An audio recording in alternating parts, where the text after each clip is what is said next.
بسم اللہ الرحمن الرحیم۔ مسلم بن یسار رحمت اللہ علیہ جب نماز پڑھتے تو گھر والوں سے کہہ دیتے تم باتیں کرتے رہو، مجھے تمہاری باتوں کا پتہ نہیں چلے گا۔ ربیع رحمت اللہ علیہ کہتے ہیں کہ میں جب نماز میں کھڑا ہوتا ہوں مجھ پر اس کا فکر سوار ہوتا ہے کہ مجھ سے کیا کیا سوال و جواب ہوگا۔ عامر بن عبداللہ جب نماز پڑھتے تو گھر والوں کی باتوں کی تو کیا خبر ہوتی، ڈھول کی آواز کا بھی پتہ نہ چلتا تھا۔ کسی نے ان سے پوچھا کہ تمہیں نماز میں کسی چیز کی بھی خبر ہوتی ہے؟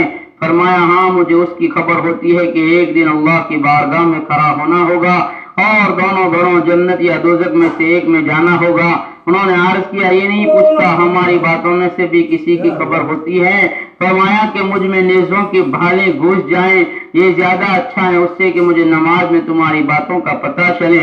ان کا یہ بھی ارشاد ہے کہ اگر آخرت کا منظر اس وقت میرے سامنے ہو جائے تو میرے یقین اور ایمان میں اضافہ نہ ہو کہ غیب پر ایمان اتنا ہی پختہ ہے جتنا مشاہدے پر دیکھنے پر ہوتا ہے۔ ایک صاحب کا کوئی عضو خراب ہو گیا جس کے لیے اس کے کاٹنے کی ضرورت تھی، لوگوں نے تجویز کیا کہ جب یہ نماز کی نیت باندھے اس وقت کاٹنا چاہیے، ان کو پتہ بھی نہ چلے گا۔ چنانچہ نماز پڑھتے ہوئے اس عضو کو کاٹ دیا گیا۔ ایک صاحب سے پوچھا گیا کہ تمہیں نماز میں دنیا کا بھی خیال آ جاتا ہے؟ انہوں نے فرمایا کہ نہ نماز میں آتا ہے نہ بغیر نماز کے۔ ایک اور صاحب کا قصہ لکھا ہے، ان سے کسی نے دریافت کیا کہ تمہیں نماز میں کوئی چیز یاد آ جاتی ہے؟ انہوں نے فرمایا کہ نماز سے بھی زیادہ کوئی محبوب چیز ہے جو نماز میں یاد آئے۔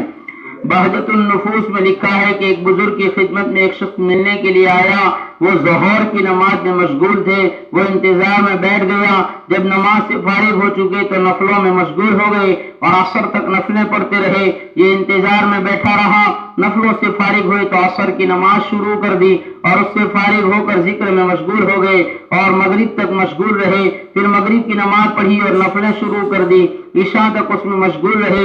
یہ بیچارہ انتظار میں بیٹھا رہا، عشاء کی نماز پڑھ کر پھر نفلوں کی نیت باندھ لی اور صبح تک اس میں مشغول رہے، پھر فجر کی نماز پڑھی اور ذکر شروع کر دیا اور اوراد و وظائف پڑھتے رہے۔ اسی میں مصلی پر بیٹھے بیٹھے آنکھ جھپک گئی تو فوراً آنکھوں کو ملتے ہوئے اٹھے، استغفار و توبہ کرنے لگے اور یہ دعا پڑھی، اعوذ باللہ من عین لا تشبع من النوم، اللہ ہی سے پناہ مانگتا ہوں ایسی آنکھ سے جو نیند سے بھرتی ہی نہیں۔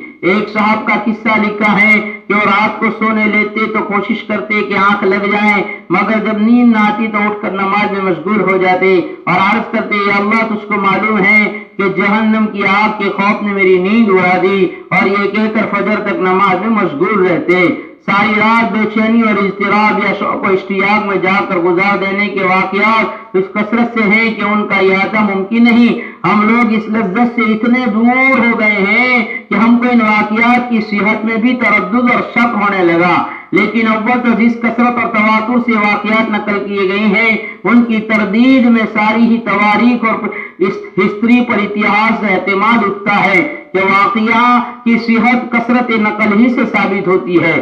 دوسرے ہم لوگ اپنی آنکھوں سے ایسے لوگوں کو آئے دن دیکھتے ہیں جو سینما اور تھیٹر میں راتوں میں موبائل دیکھنے میں ساری رات کھڑے کھڑے گزار دیتے ہیں، نہ ان کو تاب و تھکن ہوتا ہے نہ نیند ستاتی ہے۔ پھر کیا وجہ ہے کہ ہم ایسے معاشی کی لذتوں کا یقین کرنے کے باوجود ان اطاعت کی لذتوں کا انکار کریں، حالانکہ طاعت میں اللہ تعالیٰ شانوں کی طرف سے قوت بھی عطا ہوتی ہے۔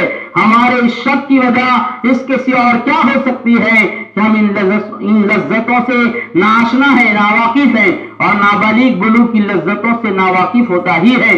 حق تعالیٰ شان ہو اس لذت تک پہنچا دے تو زہ نصیب، اللہ یقین نصیب فرمائے اور عمل کی توفیق عطا فرمائے۔ سبحان اللہ بحمدہ، سبحانک اللہم وبحمدک، نشہد ان لا الہ الا انت، نستغفرک ونتوب الیک برحمتک یا ارحم الراحمین۔